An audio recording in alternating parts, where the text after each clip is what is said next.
going to take you along to Christine Fairbairn. Now, I think many of you will recognise and know Christine very well. But she is the engagement and membership lead with Scottish Rural Action, with a focus on driving rural empowerment and social impact. She's also no stranger to money and has spent many years building belonging in our third sector.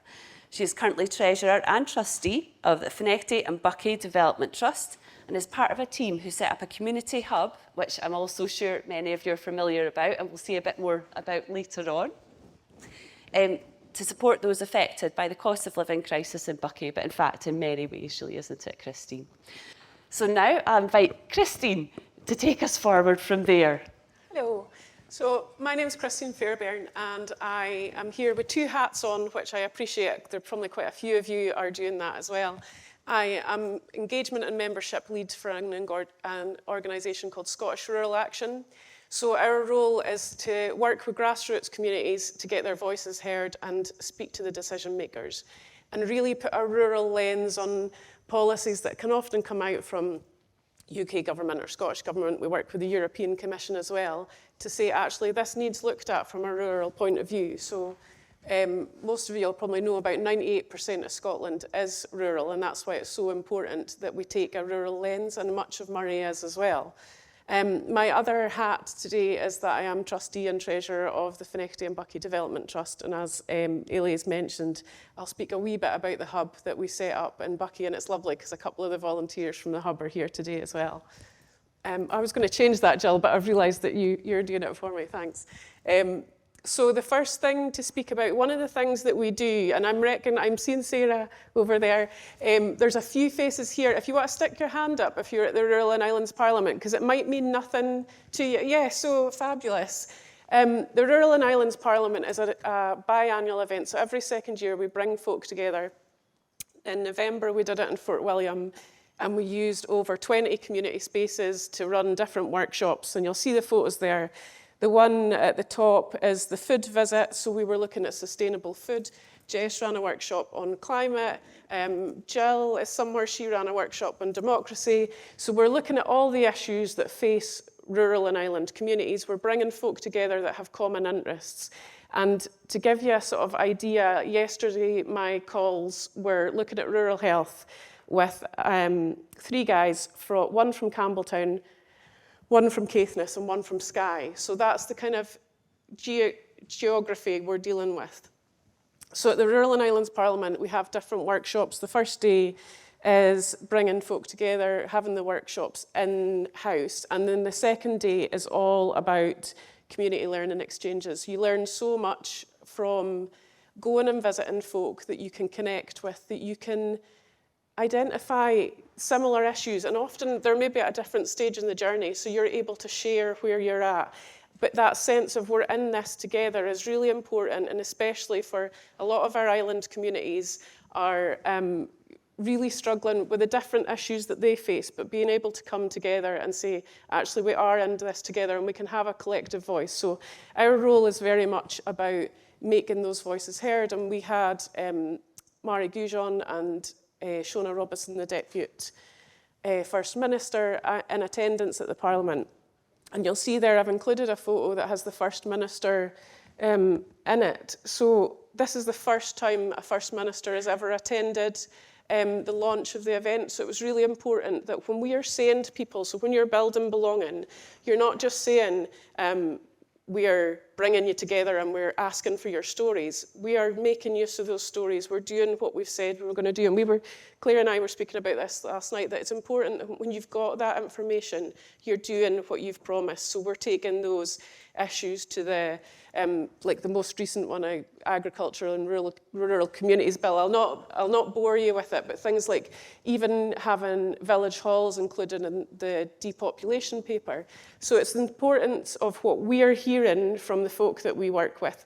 And also, I will say that Scottish Rural Action is currently 3 members of staff.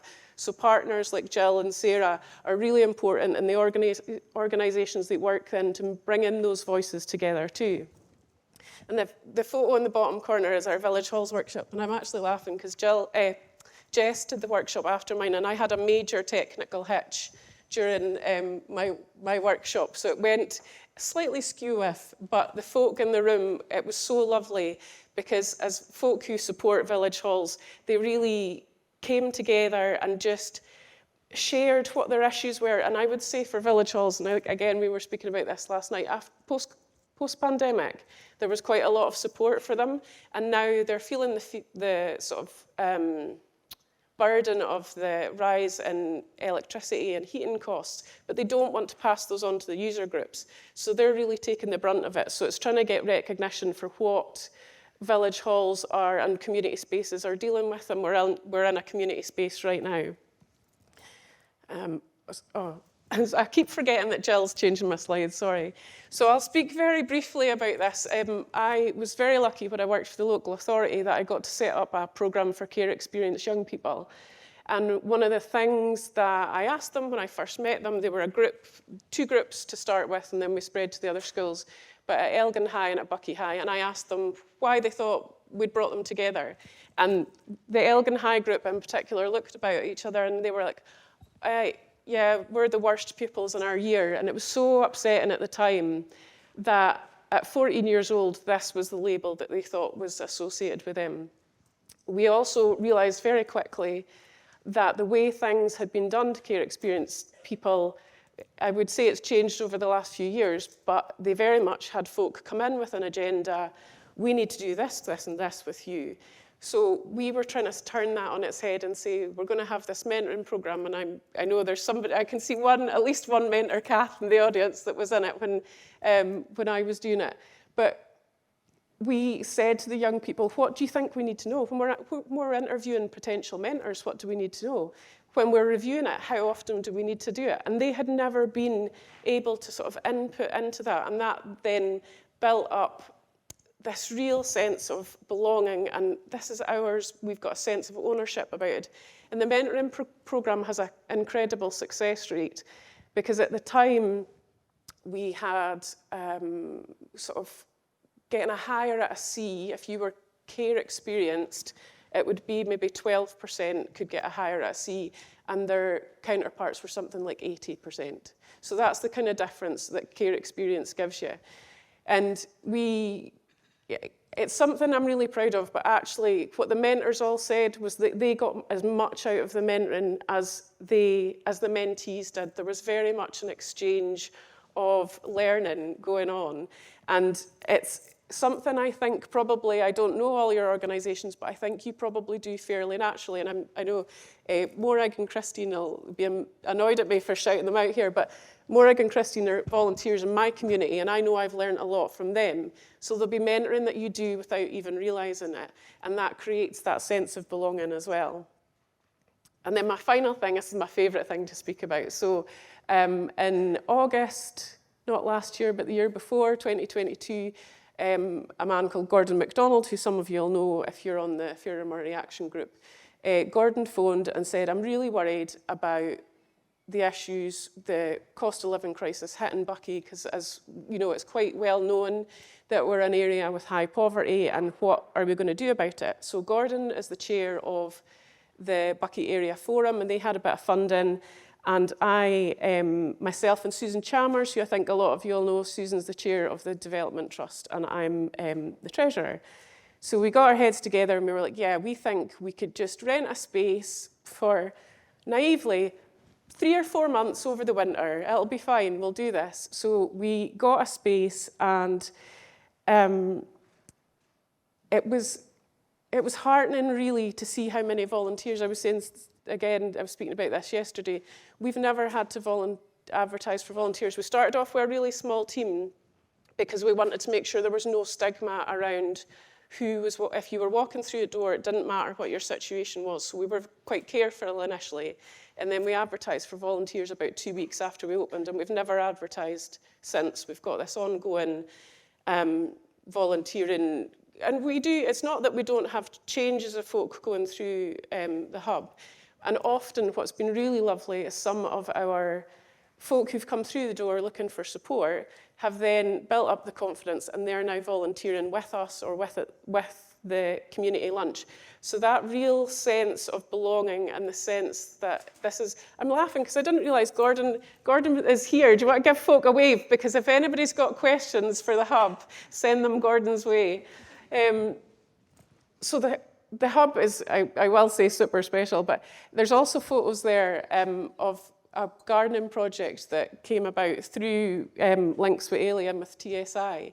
And we did, we had these, it sounds really bad the way I'm saying that. We had these two artists come in and say, oh, we'd like to do this stuff. And a lot of the volunteers were like, I'm not sure about this. I can't see how it could work. But actually, the garden at the hub was an ideal space because it's without walls. It's a safe space. And we had funding that we could get Murray Reach Out to make a couple of benches. So it made it a really accessible space for folk.